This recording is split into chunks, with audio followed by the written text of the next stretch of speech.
This video sponsored by Gen Reviews. Gen Reviews means ஆன்லைனில் purchase பண்ணக்கூடிய product பற்றின ரிவ்யூஸை gen ரிவ்யூஸில் தெரிஞ்சுக்கலாம்.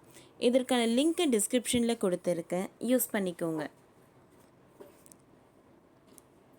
மருத்துவர் பாலாஜியிடம் தொலைபேசி வாயிலாக பேசி நம்பிக்கை அளித்த முதல்வர் ஸ்டாலின். தாக்குதலுக்கு உள்ளான மருத்துவர் பாலாஜியிடம் தமிழக முதல்வர் மு.க. ஸ்டாலின் தொலைபேசி வாயிலாக நலம் விசாரித்தார். முன்னதாக துணைத் தலைவர் உதயநிதி ஸ்டாலின் நேரில் சென்றிருந்தார்.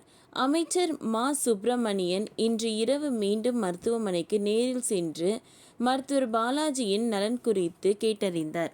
சென்னை கிண்டியில் உள்ள கலைஞர் நூற்றாண்டு பன்னோக்கு சிறப்பு மருத்துவமனையில் பணியில் ஈடுபட்டு கொண்டிருந்த புற்றுநோய் மருத்துவரான பாலாஜி கத்தியால் குத்தப்பட்ட சம்பவம் பெரும் அதிர்வலைகளை ஏற்படுத்தியுள்ளது. இரத்த வெள்ளத்தில் சரிந்த டாக்டர் பாலாஜி தீவிர சிகிச்சை பெற்று வருகிறார். தற்போது அவர் அபாய கட்டத்தை தாண்டியுள்ளதாக தகவல் வெளியாகியுள்ளன. சிகிச்சை பெற்று வரும் அரசு மருத்துவர் பாலாஜியை நேரில் சந்தித்து அமைச்சர் மா. சுப்பிரமணியன் நலம் விசாரித்தார். அப்போது மருத்துவர் பாலாஜியிடம் தொலைபேசி வாயிலாக தமிழக முதலமைச்சர் மு.க. ஸ்டாலின் நலம் விசாரித்துள்ளார். உங்களுக்கு ஒன்றும் ஆகாது, விரைவில் குணமாயிடுவீங்க என நம்பிக்கை அளித்துள்ளார் முதல்வர் ஸ்டாலின். முன்னதாக இந்த சம்பவம் தொடர்பாக விரிவான விசாரணைக்கு ஆணையிடப்பட்டுள்ளதாக முதலமைச்சர் மு.க. ஸ்டாலின் தெரிவித்துள்ளார். இது தொடர்பாக அவர் தனது எக்ஸ் தள பக்கத்தில் சென்னை கிண்டி கலைஞர் நூற்றாண்டு உயர் சிறப்பு மருத்துவமனையில் பணிபுரியும் மருத்துவர் பாலாஜியை நோயாளியின் குடும்ப உறுப்பினர் ஒருவர் கத்தியால் குத்திய சம்பவம் அதிர்ச்சி அளிக்கிறது. இக்கொடுஞ்செயலை ஈடுபட்ட நபர் உடனடியாக கைது செய்யப்பட்டுள்ளார்.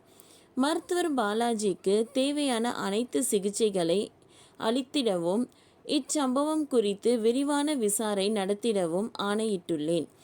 அரசு மருத்துவமனைகளை நாடி வரும் மக்களுக்கு, நோயாளிகளுக்கு நேரம் காலம் பார்க்காமல் உரிய சிகிச்சை அளிப்பதில் நமது அரசு மருத்துவர்களின் தன்னலமற்ற பணி அளப்பரியது. இப்பணியின் போது அவர்களின் பாதுகாப்பை உறுதி செய்தல் நம் அனைவரின் கடமையாகும்.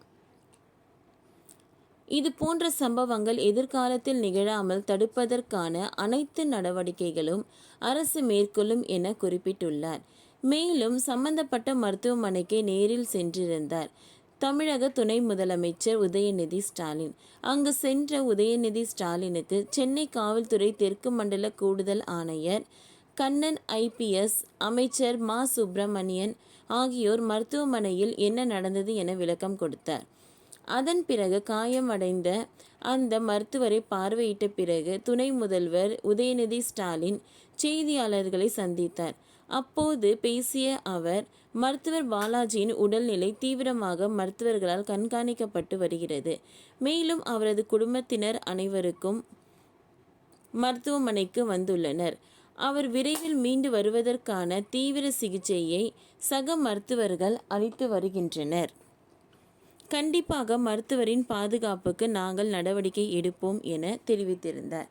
ஓகே ஃப்ரெண்ட்ஸ், இந்த வீடியோ உங்களுக்கு பிடிச்சிருந்தால் லைக் பண்ணுங்கள், ஷேர் பண்ணுங்கள், சப்ஸ்கிரைப் பண்ணுங்கள். தேங்க்யூ.